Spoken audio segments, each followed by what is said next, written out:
It really is magical what an extra 20 minutes can do for a TV show. Last week I was overly critical because of the shortness of the episode against the slow burning kind of storytelling that they were going for. And this episode proves exactly why that criticism was necessary, because these 20 minutes allow the story to breathe, and what you have is actually a really good episode of a Star Wars show, and a really good episode of the Book of Boba Fett. Not only does it allow the modern story, let's call it, the story set after The Mandalorian, to slowly build up, we're starting to get an idea of where that's going to go, but it allowed the storytelling of Boba Fett's past, his entire interaction with the Tusken Raiders, and the entire sort of scenario that he went through to get to that place in The Mandalorian. Those 20 minutes, it's ridiculous to say it, but it makes it so much better. And not only did we get a great look at Boba Fett's journey, we also got some exemplary world building for the Tusken Raiders. The Tusken Raiders have been showcased as nothing more as bandits and kind of killers, and this episode goes so much deeper into Tusken culture and allows us to see firsthand what they're actually about. It tries to swerve away from that idea that Tusken Raiders are just a band and group of killers and psychopaths that it's kind of showcased to be, and really does a great job in making you think, maybe the Tuskens aren't as bad as they're showed in other parts of Star Wars. And for the first time, literally the first time in years, I actually wasn't bored to death of a story on Tatooine. Not only that, but I thought the action scenes were fantastic. The entire train heist, in my opinion, was better than the one in Solo. And I am very interested in what they're going to be doing with the whole modern day scenario in which we've got Boba Fett versus the Hutts. And I really do hope they actually go that way, instead of having Boba Fett just trying to cement himself as a crime lord. The man is Boba Fett. We know who this character is, we know what he represents. He doesn't need to establish himself as a crime lord because he's one of the most established bounty hunters in the galaxy. People are just going to respect him. He doesn't need an entire story about how he's getting used to being a crime lord. He is Boba Fett. He should instantly cement himself because he is a character that instantly cemented himself from his very beginnings, and he should be going against the big daddies, and that is the Hutts. He stole that place from the Hutts. Now let's see a bit of that action, and it definitely seems to be leaning towards that kind of story. Now my only real criticism is this kind of breaking of that storytelling.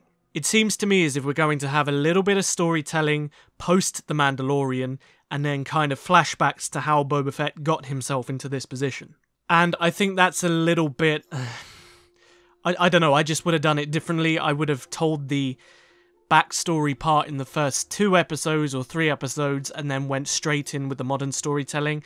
I don't like that kind of break in between. I don't think it's necessary to split it up like that, and it would be my only real criticism of what they're going for right now.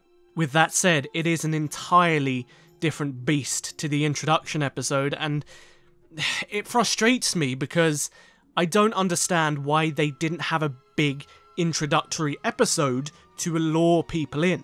This second episode has mystery, it has intrigue, it has slow burning character development, it has world building, it has everything necessary to establish a story.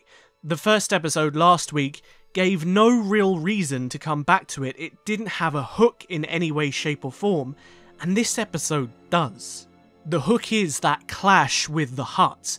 The hook is delving into the psyche of Boba Fett and seeing how he's matured over a certain period of time. Last week was just a short flashback episode that didn't have anything really going for it, and it bewilders me why they didn't put this much passion into the first episode as they did this one. Like, it feels in this episode that Tamora Morrison is actually having a good time, whereas in the last episode, he looked like he didn't want to be there. And I think that has to be credited to the fact that it is a delve into the Tusken culture and how Boba Fett is kind of adapting to that and how he's starting to respect these people versus just see them as bad guys.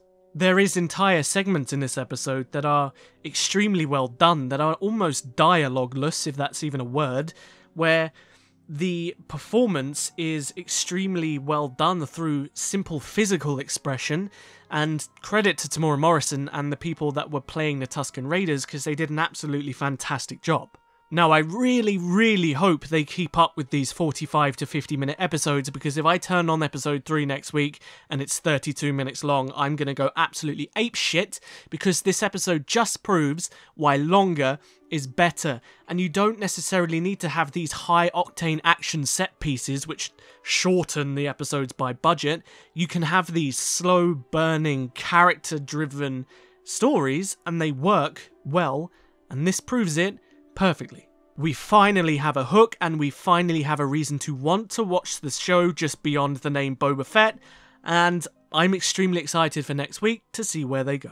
And before you turn around and say, oh, but Luke, it's only episode 2, you can't expect them to tell that much of what's going on, it's, give it time. No.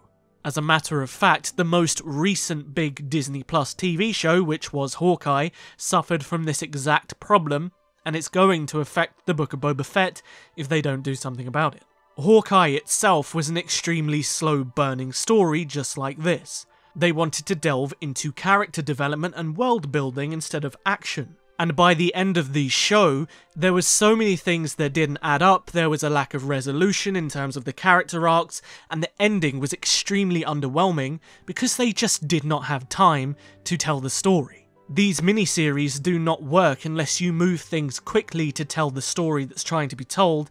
There is a very specific reason why some of the best shows around have 10 to 20 episode seasons with hour-long episodes. Because that is necessary to tell a cohesive story that wants to be slow and wants to create immersion in its world and with the characters that it's trying to make you fall in love with. So with that said, they need to get to the point and they need to have a hook instantly so they can tell a good story, or they need to make episodes longer and they need to make more of them. If you enjoyed the review, don't forget to hit the subscribe button and the notification bell so you are notified exactly when next week's review comes out, and I will see you guys in the next video.